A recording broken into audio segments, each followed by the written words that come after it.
You know that look. You walk into the room or lean over the crib, and your baby just stares at you. Not for 1 second, not casually. They lock in, like they've been waiting for your face all day. And for a moment, it feels almost impossible not to project something huge into it. Do they miss me? Do they know it's me? Are they trying to say something before they have words? Most parents remember this kind of moment because it doesn't feel random. It feels emotional. Your baby's eyes seem unusually still, unusually focused, almost as if they're searching your face for something only you can give. And what makes it even more powerful is that babies don't waste attention the way adults do. If they're staring, it feels like it matters. And here's the surprising part.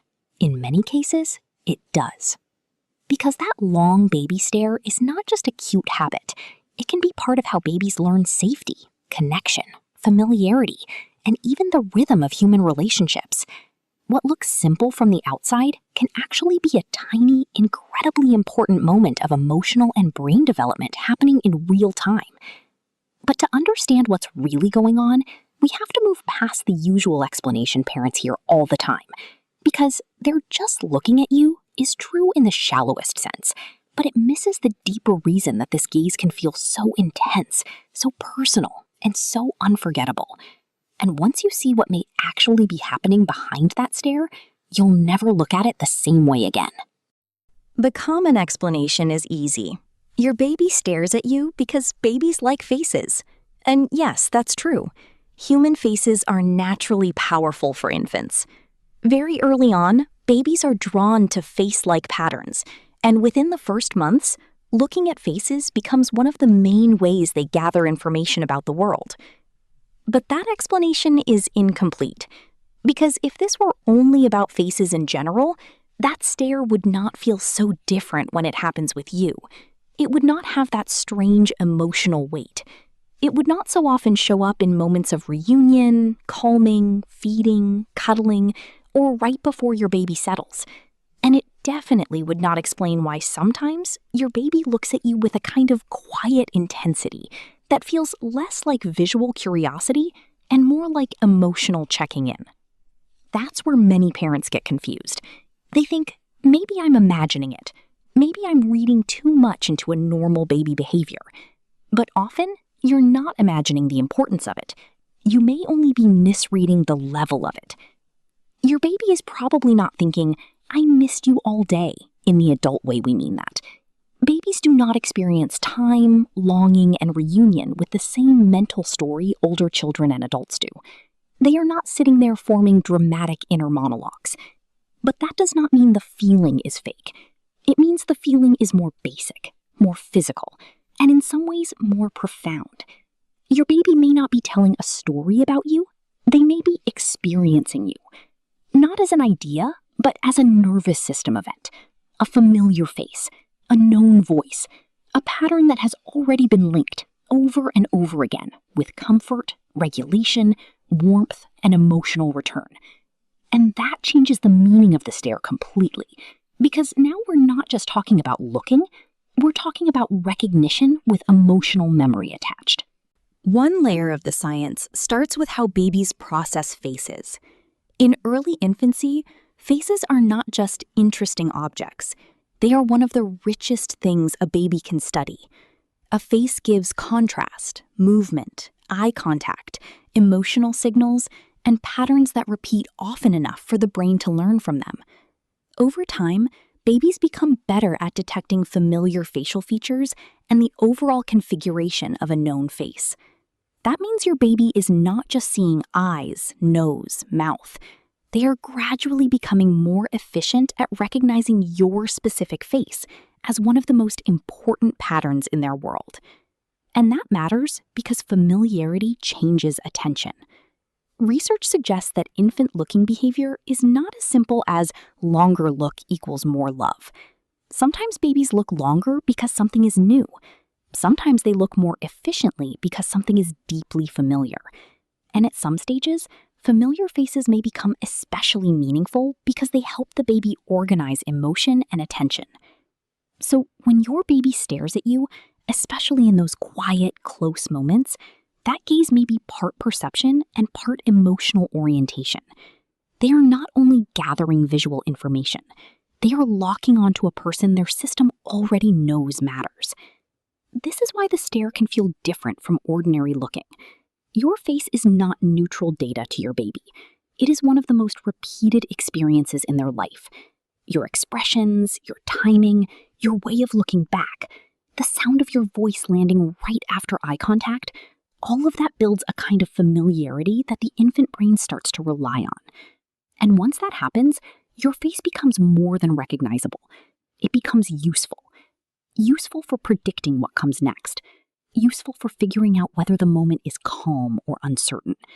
Useful for deciding whether the world feels safe enough to soften into.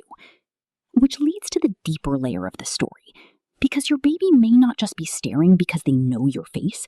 They may be staring because your face has become one of their first emotional maps. This is where attachment and emotional bonding enter the picture. Babies are born with a powerful need for co-regulation. That means they are not expected to manage all of their feelings alone. In the beginning, they borrow stability from the people who care for them. A calm voice, warm arms, responsive eye contact, familiar expressions, predictable comfort. These repeated experiences teach the baby's body what safety feels like. So when your baby stares at you, it may be part of that process. They are not only seeing you, they are using you. That might sound cold at first, but it is actually deeply loving. In attachment science, one of the most important things a caregiver becomes is a secure base. Not a perfect parent, not a constantly available parent, a dependable emotional anchor. Someone whose presence helps the baby recover, reset, and make sense of what they are feeling. And eye contact is one of the earliest ways this system operates. Studies on parent-infant interaction have shown that when babies and adults make direct eye contact, something special happens. Communication becomes more synchronized. Babies become more engaged. In some research, adult and infant brain activity even becomes more aligned during mutual gaze. In simple terms, eye contact helps create a shared moment where the baby is especially ready to connect, learn, and emotionally tune in. That means the stare you're seeing may be doing several jobs at once. Your baby may be checking, are you here? Are you still you? Is this a safe moment? Can I settle into this? None of this is verbal, but it can still be incredibly real. And that is why the stare sometimes feels almost hauntingly emotional. Because underneath it, your baby may be doing something far deeper than looking for stimulation. They may be locating home. But if that's true, then one big question follows. What does that mean for parents in everyday life, especially when the stare happens after separation, after stress, or in moments that make you wonder whether your baby is becoming extra clingy? For many parents, the most emotional version of this happens after even a short separation. You leave the room, come back, and your baby stares. Or they have been unsettled, and the moment they see you, their eyes fix on your face before the crying changes. Or they seem to search you visually when something feels unfamiliar. That can be easy to misread as neediness, dependence, or even manipulation. But in many cases, it is healthier than that story gives it credit for. A baby who looks to a trusted caregiver for comfort is often showing you that the attachment system is working exactly the way it is supposed to.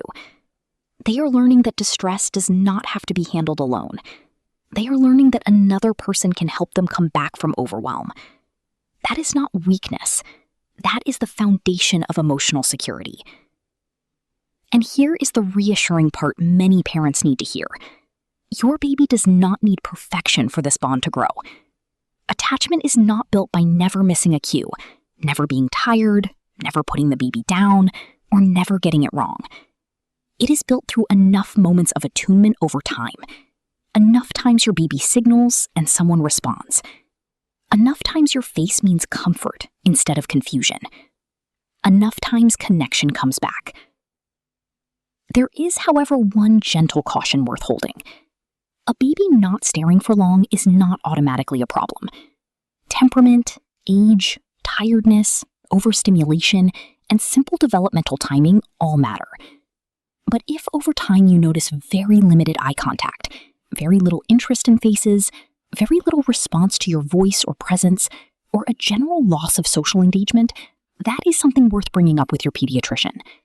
Not because one behavior tells the whole story, but because patterns matter more than single moments.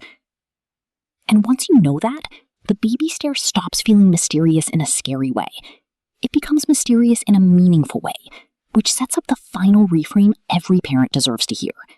So why does your baby stare at you like they missed you all day?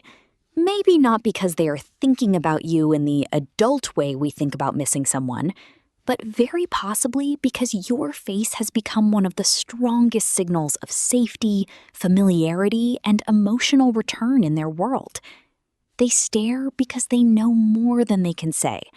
They stare because your face is one of the first places their brain has learned to find pattern, meaning, and reassurance. They stare because relationship begins long before language does. And sometimes, in the quietest way possible, they are not just looking at you. They are settling into you, into the sound, expression, timing, and presence that have helped organize their little world again and again. So if your baby ever looks at you with that deep, almost searching gaze, don't rush past it. You don't have to perform for it. You don't have to turn it into a test. You can simply meet it. Look back. Soften your face. Say their name. Let them feel that you are there. Because moments like that are small on the clock, but huge in development. They are part of how trust gets built before memory becomes a story. Part of how bonding becomes visible before words ever arrive. Part of how a baby slowly learns, when I find you, I find something steady. And if this helped you see your baby a little differently, stay close, because the next question is just as powerful.